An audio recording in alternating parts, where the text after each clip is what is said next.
Imun. Oke. Yang ketiga, umur. Ya, umur.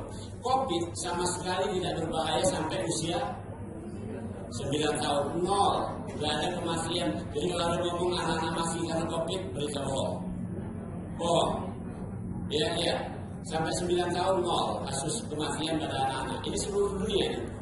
Sampai usia 18 tahun di sini kira-kira juga hampir 0 sebenarnya. Ini 0,2 sampai umur 39. Ya, sampai umur 49 0,4. Tapi begitu masuk usia 50 1,3. Makin tua makin berat ini kemungkinan kena COVID dan berbahaya meninggal. Ya. Jadi Bapak Ibu, mari kita simpulkan nih, COVID adalah penyakit laki-laki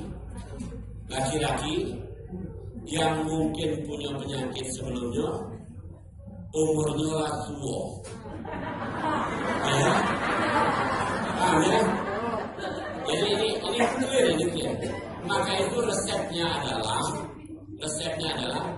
kalau ingin terhindar dari COVID, jadilah laki-laki yang sehat dan baik. Ya. Yang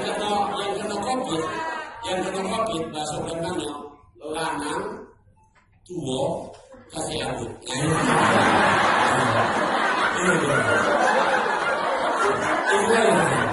Semua ya sekarang bapak-bapak yang ada di sini lanang-lanang yang bagus dan yang baik. Ini saya sampaikan, mohon maaf ya, saya tentu nggak akan buka data rahasia. Kenapa banyak para pejabat meninggal dunia? Maksudnya yang dengan COVID positif. Itu semuanya punya sejarah yang barusan saya sebut. Iya. Laporan saya. Jadi ini bukan hanya di Sulsel, di seluruh Indonesia datanya ada masuk, saya ikut menganalisis kira-kira begitu. Ya, maka sebenarnya dari awal COVID ini adalah message, pesan dari Allah bahwasanya wahai generasi tua di Indonesia, sadarlah. Oke, langsung. Udah baca pakai laptop aku, baca laptop aku.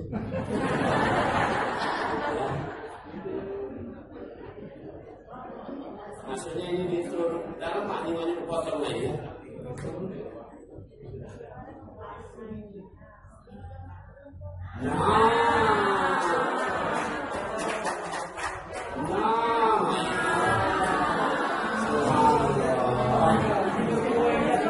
Terima kasih. Baik. Lihat ya. Saya ulangi. Jadi mencegah COVID itu yang kamu teriak 5M, berapa M terserah aja. Itu lihat nih. Ya. Ini COVID. Ini ada orang kena COVID. Orang bisa kena COVID kalau rantai ini jalan terus, paham ya? Rantai ini jalan terus. Sekarang rantai ini bisa dipotong. Pertama dipotong di sini, yaitu tidak kontak dengan orang yang positif. Yang kedua, orang yang positif diisolasi, oke? Nah, yang ketiga adalah tidak batuk sembarangan, oke? Yang kerja bersih. Yang kelima, pakai masker, oke? Sampai di sini kita bisa melakukan semua atau tidak bisa melakukan, nggak jadi masalah. Misalnya kita kontak sama orang positif, macam saya, setahun ini saya selalu megang orang COVID, tapi sampai hari ini saya nggak kena. Oke. Kemudian saya tentu saja tadi ya bapaknya punya tingkat tinggi soalnya. Jadi saya ngajar ini 6 semester. Ya, 6 semester. Ulangi. Jadi walaupun kita misalnya ketemu orang sakit, tidak pakai masker, ya segala macam lah pokoknya. Ini kita tidak punya galau, tapi kita punya imunitas, maka kita tidak akan kena COVID. Kasih tahu tangan saya. Ini tangan kanan saya imunitas, tangan kiri adalah penyakit. Jadi kalau posisi imunitas di atas lebih kuat, berarti kamu tidak akan sakit, paham ya? Kalau imunitas di bawah berarti sakit. Kalau seimbang berarti ini hati-hati. Ini turun dikit sakit, ini naik dikit berarti sehat. Nah kebanyakan orang seimbang begini, maka hati-hati. Bagaimana imunitas dibaguskan ini? Ya, imunitas dibaguskan dengan cara satu, husnuzon, pikiran positif, positive thinking. Banyak orang itu berpikir negatif. Ya, bahkan bukan pikir negatif lagi, sampai ke derajat iri dengki. Banyak tak kira-kira? Saya kasih contoh. Ini nggak apa-apa, saya cerita saja. Saya tetap enjoy. Tadi saya nulis di Facebook, coba lihat ya. Saya renung-renungkan nih. Tadi kan CV saya dibacakan singkat, tapi boleh saya kasih sharing. Tahun 2009 saya pulang sekolah S3. Waktu pulang S3 itu saya dibilang oleh profesor saya di Bandung, kata profesor saya bilang, Yuwono,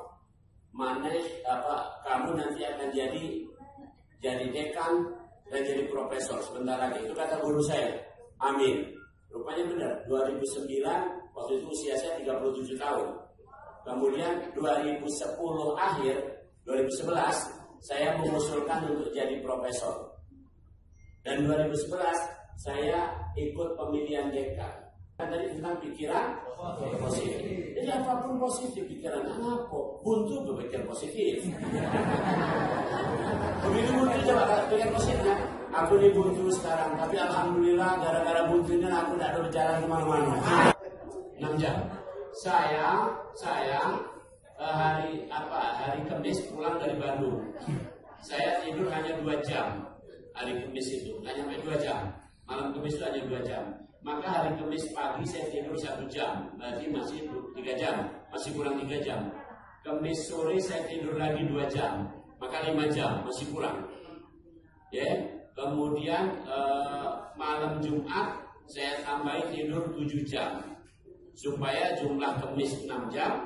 Jumlah Jumat 6 jam. Ini tidur nggak kurang dari 6 jam. Kenapa? Tidur adalah semacam bengkel. Orang masuk tidur berarti dia diperbaiki tubuhnya. Kurang dari 6 jam, tubuhnya, bengkelnya belum selesai. Ibarat kamu ada kempes, belum ditampel, lah bangun lagi. Gitu. Maka kamu berjalan kempes-kempes itu lagi. Jadi perhatikan. Jadi untuk menjaga imunitas, pertama, yang kedua adalah cukup tidur. Yang ketiga cukup makan. Itulah makanan banyak. Jadi kamu ketinggalan bawa sayuran. Oke. Kemudian aktif bergerak. Nah, aktif bergerak saya kasih contoh. Gerakan yang paling bagus adalah sholat. Ini adalah backbone. Ini backbone. Dari sini sampai ke sini ini backbone, tulang belakang. Kalau dia bisa rubuh, berarti dia bisa bergerak. Sehat. Jadi orang kata kuncinya aktif bergerak adalah dari sholat. Jadi bukan dari goes. Ya. Goes tak sholat itu udah aktif. Sholat dulu baru goes. Ya. Nah, Bapak Ibu, ya. Jadi imunitas kita bisa dijaga dengan yang merah ini. Atau yang kedua, yang pertama nih, kamu galak gak kena COVID dulu? Nah, oke. Jadi pilihlah yang ini. Yang kedua, ini kalau waktu masih kanak-kanak dulu, waktu janin dan bayi, itu dapat dari ibu. Yang ketiga, vaksin. Kemarin sudah dikasih vaksin, oke. Ini juga menjaga imunitas. Yang keempat, kalau sakit mendapat terapi plasma. Inilah cara kerja imunitas. Kalau kita balik ke sini tadi, terbaik mencegah COVID adalah dengan imunitas. Maka mencegahnya dengan ini. Inilah yang saya lakukan. Pikiran saya buat positif, tidur saya cukupi, makan dilemak-lemakkan, geraknya cukup, maka insya Allah terhindar dari COVID. Selesai. Ini kan pikiran kita kacau. Ada yang tanya sama aku ini. Halo, ya, ini Satgas COVID. Iya, ya saya mau tanya, berapa jumlah penderita COVID per kecamatan? Aku tanya balik, Bapak siapa? Saya warga biasa. Saya tidak akan jawab. Untuk apa? Ini pikiran negatif ya main. Apa dia tak tahu? Ada yang parah lagi, aduh. Halo ya, saya ingin tahu bagaimana pasien-pasien COVID di rumah sakit. Bapak siapa? Pedagang. Jadi aku ngomong, kamu nak dagang pasien. Tapi ada yang bagus. Halo ya. Saya mau tanya ya tentang COVID. Apa pertanyaannya? Bagaimana cara membuka toko supaya terhindar dari COVID? Anda siapa? Saya pedagang toko di Pasar 16. Saya jawab dengan bagus. Itu cara berpikir yang positif, kira-kira itu. Contoh sekarang.